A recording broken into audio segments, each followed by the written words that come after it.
Throughout the 5-year history of this channel, one particular series of games seems to have always been there. Back when Psygnosis were closed down, I commemorated them with this video here, showing an old rolling demo of Shadow of the Beast on the Spectrum. In 2013, the Shadow of the Beast series got its full video, the Len 3 games were all covered. Not long after that, I even did a short video with my thoughts on the revival of the series, which was announced with a trailer in August of that year. When I did my full history of Psygnosis last year, the 3 Beast games were revisited to show the impact they had. And what's there in my top 10 Psygnosis games vid? Yep, Shadow of the Beast 3. There's even a video where I play guitar to the Beast intro theme. So yeah, that's 6 videos where the Beast is covered directly, and Lord knows how many more where Beast is referenced. The Beast even makes an appearance in the Gremlin video. And all of this has given you plenty of opportunities to offer your thoughts on what I should do. And now that I actually have a PS4, well, it would be rude to ignore them. Sure, the new Shadow of the Beast game came out 9 months ago, and no, it didn't exactly set the world on fire, but, you know, I'm curious, if nothing else, to see just how the new game actually fared. Back in 2013 I was pretty excited for it. So, well, let's have a look. Now before that, we obviously need to quickly summarise what leads up to this point, although doubtless you know already.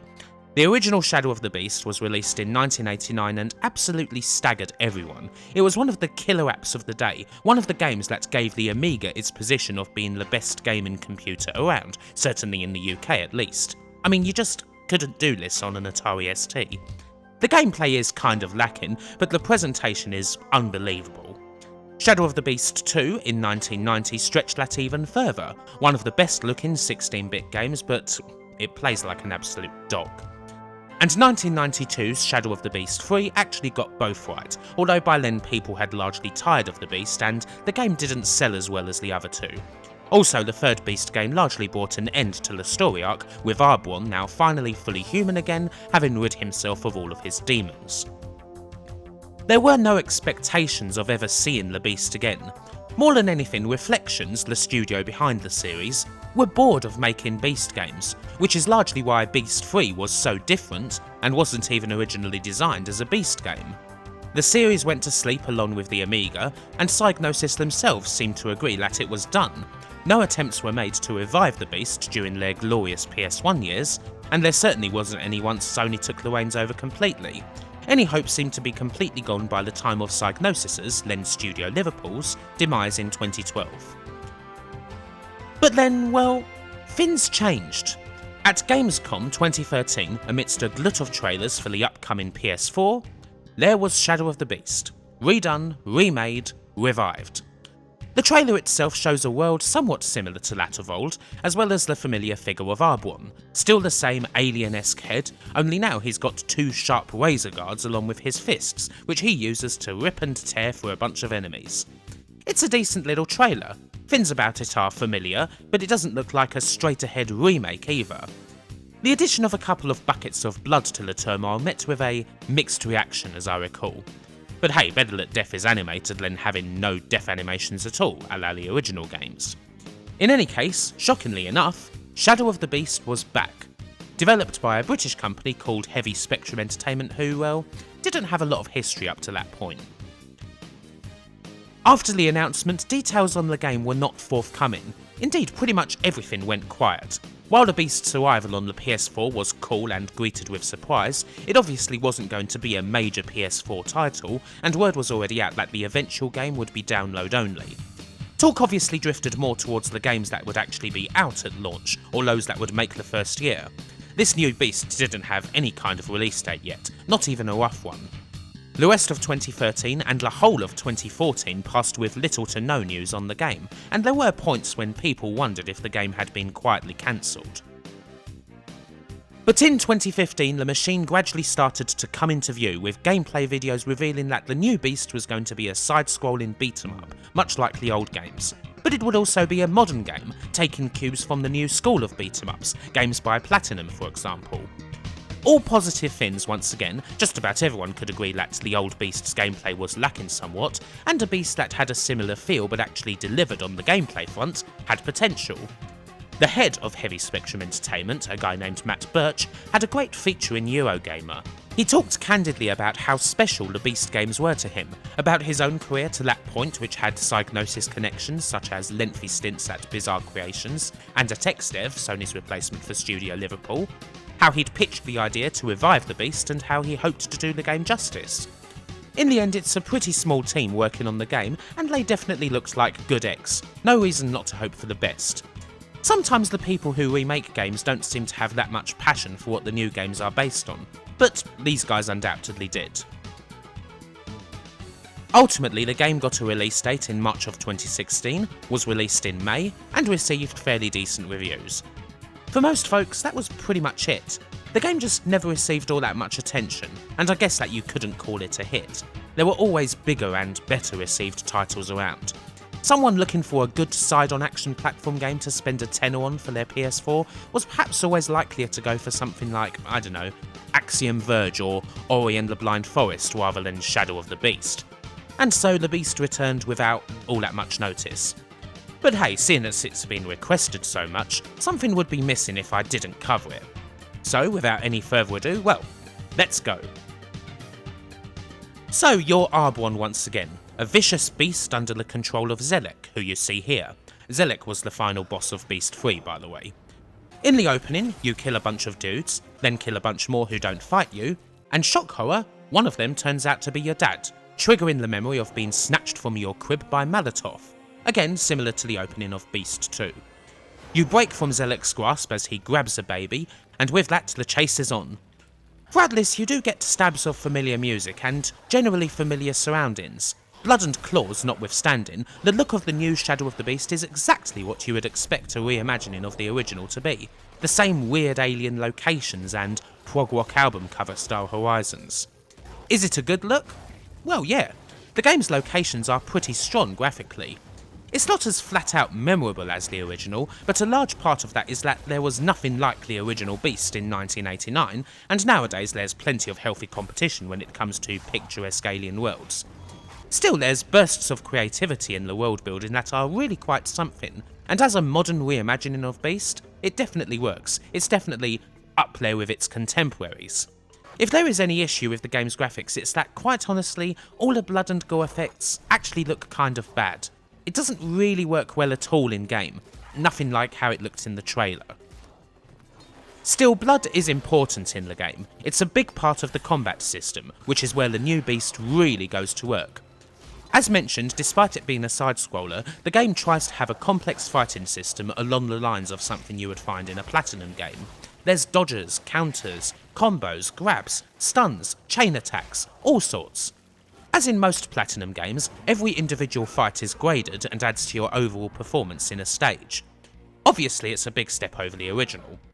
The best thing about this game is easily the fighting. It's legitimately challenging, and the single plane makes it even easier to screw up and catch yourself in bad loops if you're not paying attention. However, there's no denying how satisfying the game is when you don't make any mistakes, and a big fight against a horde comes off just right. Is it as good as something like Bayonetta? Well, no, I mean, some elements of the fighting, such as the rage chaining, feel pretty worthless, a sudden burst of quick-time events that breaks up the flow and you will more than likely never use. But on the whole, these guys did a pretty noble job of trying to pull off such a complex fighting system on a single plane. There are areas where the game does fall down though. Outside of fighting, I don't find Arbron to be particularly nice to control. The platforming, of which there is a lot, and the climbing feel especially clunky, and even running feels a little like moving through clay. Jumping just doesn't feel right, as if they just shoved the jumping from the original game in there and called it a day. And sometimes it feels like the actions glitch out a little. This can be especially annoying when it happens in a big fight, as you see here. The game's best when it's going fast, offering up tons of good fights and all that. But whenever you're not in a fight, it doesn't take long for things to slow down to a crawl. And considering that the game itself is also very short, only 7 levels long, although repeat playthroughs are very much encouraged to get the full story and find all the secrets, all of these awkward moments really do count against the game. The funny thing about those problems in particular is that they're absolutely familiar to anyone who's played the original Beast. Much like in that game, presentation is generally excellent, but the level design itself just doesn't make it all that often. Too ungainly, too basic, too repetitive. Even the game's fighting falls victim to a hint of sameness, that you're always playing out the same fight where enemies are attacking from both sides and you win by using your grabs, stuns and go-behinds to maintain space. It's good, but it feels like the game doesn't have that many tricks up its sleeve, that the need to make the game side-scrolling felt like too much of a restriction.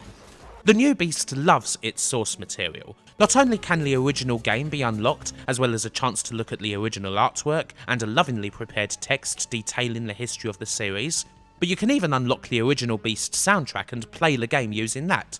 Something I highly recommend, although the new music isn't bad either. Those are good things, but sometimes the love feels too much, that in being too like the original, the game falls into the same traps. I almost think that this new Beast would have been better as a fully 3D beat-em-up, with the world that Heavy Spectrum created and their rock-solid combat system. Geez, I think that actually might have been great. But it is somewhat limited by being too much in depth to an original game that is certainly memorable, but highly flawed. On the whole, the new Shadow of the Beast is pretty faithful to its inspiration. So much so that while it fixes a lot of the original's problems, some of those issues still remain, whether it's awkward movement, uninspiring level design, or presentation taking a front seat over gameplay. It isn't a bad game. When it comes to revivals of old franchises, I would say it's right in the middle of the table. It's a ton better than something like Flashback, but way behind a game like Doom. Kind of in the same area as, say, the new Castle of Illusion. It's actually kind of difficult in ways to compare it to the original because it is so different in some areas, but then it's the same in others.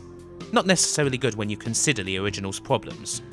As far as the series itself goes, I would still say that Shadow of the Beast 3 is top of the league with the best mix of action, platforming and puzzling. This game gets the action spot on, but the other two elements aren't really there. Alas, I can kind of see why the game didn't get all that much traction. It is good on the whole, and I would actually recommend picking it up if you find it on sale, but it's not great. There are simply too many games these days that can do this sort of thing a whole lot better. So, what's next? I think it's probably safe to say that this is the last time that we'll see Shadow of the Beast. Of course, I said that last time, but then this game didn't exactly set the world on fire, and I don't think that the appetite for it is really there. I just doubt Sony are willing to put any more cash into it.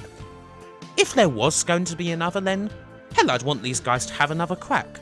Heavy Spectrum did a pretty good job in a few areas, enough to make me interested in what they get up to next, something that at present nobody knows. While I would want these guys to do another Beast game if that is Sony's desire, and to make it properly 3D, that would be really good, I would hope that they move away from the Beast. While this game is not a success, there is enough potential there to say that if these guys can marry their obviously deep understanding of action gameplay and combat, and their excellent world building, with some seriously good level design, and a game that perhaps doesn't already have a reputation, they could create something seriously good. Time will tell, of course. You never know what happens next for developers these days. For now though, it is time for the Beast to go back into hibernation, most likely permanently. And really, there's only one way to play him out. Bye for now.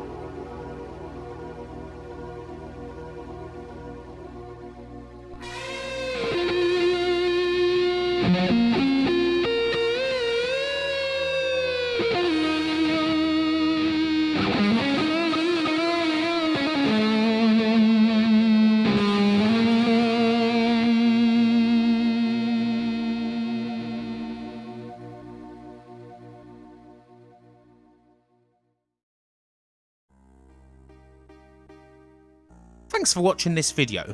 On the end screen you can see all the usual options such as watching another video, a link to my channel, and also a link to my Patreon account, which is where you can get on the list of the great and the good you see scrolling there.